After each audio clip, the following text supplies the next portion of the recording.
It's the first positive test for an employee in one of BC's major construction projects. In a statement from Susanna Pierce, LNG Canada's Director of Corporate Affairs, she says the test was conducted after the individual had experienced mild symptoms and had immediately returned to their home to self-isolate, in accordance with self-isolation advisories and requirements.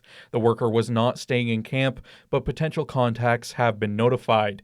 LNG sent out a letter to all workers on March 28th, highlighting proper hygiene and physical distancing.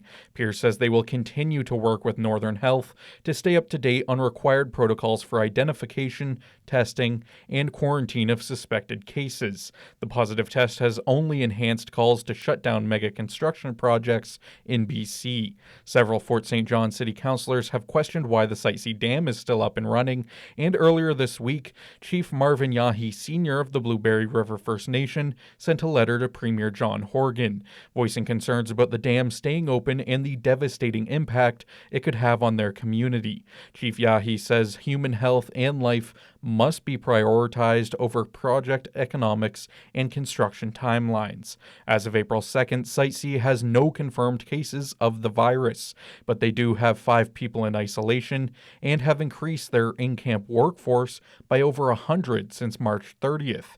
Provincial officials have been hesitant to shut down the project, saying construction workers are not as high risk since they're working outdoors. For up-to-date numbers on workers in isolation, visit sitecproject.com/COVID-19.